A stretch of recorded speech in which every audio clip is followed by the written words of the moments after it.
মুখ্যমন্ত্রী রামকৃষ্ণ সেবা সমিতির উৎসবের আয়োজন করে এই দিন এই অনুষ্ঠানটি অনুষ্ঠিত হয় এডিনগর কমিউনিটি হলে। এদিন উপস্থিত ছিলেন রাজ্যের মুখ্যমন্ত্রী প্রফেসর ডাক্তার মানিক সাহা, সাথে ছিলেন 39 নং ওয়ার্ডের কাউন্সিলর অলোক রায় সহ অন্যান্য। রিপোর্ট যাকে সবাই মানে তার ভেতরে ঈশ্বরের প্রকাশ বিদ্যমান। আমরা সেই দৃষ্টিতে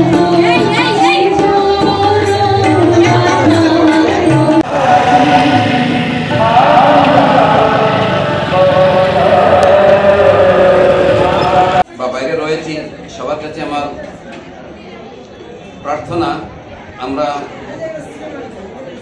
সামান্য সময়টুকু বৃথা কাজে না লাগিয়ে, শুধু বৃথা আলাপ না করে, যেই গুরুর কাছ থেকে আমরা মহা মন্ত্র পেয়েছি সেটা অনুধান করে নিজেদের শরীরটাকে পুষ্টিত করে আমরা ওই শুভ ঘণ্টার জন্য আমরা অপেক্ষা করব। ভাষণ দেওয়ার অনুষ্ঠান নেই, গান বাজনা হচ্ছে, খুব ভালোভাবে গান হচ্ছে, সুন্দর লাগছিল। এখানে সর্বপ্রথম হলে আমার মনে হয় ঠিক হবে না। এতটুকু বলবো যে ভগবান ছাড়া কিচ্ছু না। যেখানে আমরা যাই, যেটা বলছিলেন যে আমাদের একজন ভক্ত, যে প্রতিটা মানুষের ভিতরে ভগবান বিদ্যমান।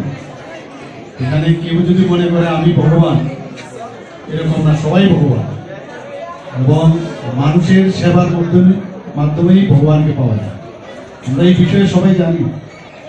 এবং আজকে ভগবান রামকৃষ্ণের যে আজকের এই কল্পতরু উৎসব, আমরা সবাই জানি কিভাবে হয়েছিল। ওনার গলায় ক্যান্সারও হয়েছিল, সেই দিকটি সম্পর্কে আপনারা সবাই অবগত আছেন।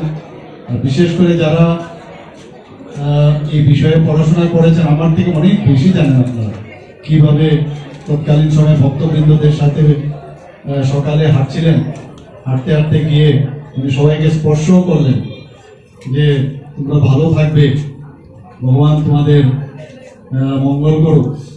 তো এই যে কথাগুলো আজকে আমরা সবাই মানে ওনার যে পথ দেখানো পথ, আমরা এখনো কিন্তু প্রাসঙ্গিক। ওনাকে ছাড়া ওনার যে চিন্তা ভাবনা, স্বামী বিবেকানন্দ ওনার যে চিন্তা ভাবনাকে নিয়ে বিশ্বের যে একটা যে মানে কি বলবো ধর্ম মহাসভা যেটা চিকাগোতে হয়েছিল, সেখানে গুরুজির খালি একটু ওনার স্মরণ করে উনি কথা বলা শুরু করেছেন।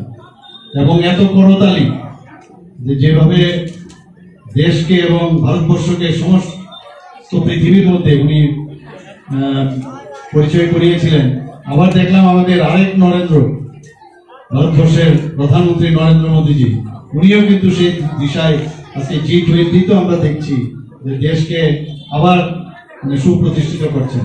আমরা খুব ভালো আছি এবং আগামী দিনও ভালো থাকবো। এবং ঠাকুরের কাছে আমি প্রার্থনা করব যেখানে যারা আছেন এবং সমস্ত ত্রিপুরাবাসী সুখ শান্তিতে থাকুক এবং আমরা শান্তির মাধ্যমে এই রাজ্যকে সামনের দিকে এগিয়ে নিয়ে যাব। এবং সেটা তবেই সম্ভব হবে যখন আমাদের, যেটা আমি বললাম, প্রতিটি মানুষের মধ্যে ভগবান বিদ্যমান এবং সেই ভগবানকে চিন্তা করে ভালো কাজ করার যে বিষয়, মানুষকে নিয়ে চিন্তা করা, তার মধ্যেই আমরা মানুষকে মানে মানুষের সাথে থাকবে। এই কথাগুলো বলে আমার বক্তব্য শেষ করছি। নমস্কার সবাইকে। আবার আমি আজকের এই কল্পতরু উৎসব উপলক্ষে আমি নিমন্ত্রণ করার জন্য সবাইকে আমি ধন্যবাদ জানাচ্ছি। উৎসব উপলক্ষে সবাইকে আমি হার্দিক অভিনন্দন, শুভেচ্ছা জানাচ্ছি। এখানে বেশি কথা বলার স্থান নেই, ভাষণ দেওয়ার কোনো স্থান নেই। গান বাজনা হচ্ছে, খুব ভালোভাবে গান হচ্ছে, সুন্দর লাগছিল। যেখানে সর্বপ্রথম হলে আমার মনে হয় ঠিক হবে না। এতটুকু বলবো যে ভগবান ছাড়া কিচ্ছু না। যেখানে আমরা যাই, যেটা বলছিলেন যে আমাদের একজন ভক্ত, যে প্রতিটা মানুষের ভিতরে ভগবান বিদ্যমান। এখানে কেউ যদি মনে করে আমি ভগবান, এরকম না, সবাই ভগবান। এবং মানুষের সেবার মাধ্যমেই ভগবানকে পাওয়া যায়। আমরা এই বিষয়ে সবাই জানি। এবং আজকে ভগবান রামকৃষ্ণের যে আজকের এই কল্পতরু উৎসব, আমরা সবাই জানি কিভাবে হয়েছিল। ওনার গলায় ক্যান্সারও হয়েছিল, সেই দিকটি সম্পর্কে আপনারা সবাই অবগত আছেন। বিশেষ করে যারা এই বিষয়ে পড়াশোনা করেছেন, আমার থেকে অনেক বেশি জানেন আপনারা কিভাবে তৎকালীন সময় ভক্তবৃন্দদের সাথে সকালে হাঁটছিলেন, হাঁটতে হাঁটতে গিয়ে তিনি সবাইকে স্পর্শও করলেন যে তোমরা ভালো থাকবে, ভগবান তোমাদের মঙ্গল করুক। তো এই যে কথাগুলো আজকে আমরা সবাই মানে ওনার যে পথ দেখানো পথ আমরা এখনো কিন্তু প্রাসঙ্গিক, এবং ওনাকে ছাড়া ওনার যে চিন্তা ভাবনা, স্বামী বিবেকানন্দ ওনার যে চিন্তা ভাবনাকে নিয়ে বিশ্বের যে একটা যে মানে কি বলবো ধর্ম মহাসভা যেটা চিকাগোতে হয়েছিল, সেখানে গুরুজি খালি একটু ওনার স্মরণ করে উনি কথা বলা শুরু করেছেন, এবং এত করতালি যেভাবে দেশকে এবং ভারতবর্ষকে সমস্ত পৃথিবীর মধ্যে উনি পরিচয় করিয়েছিলেন।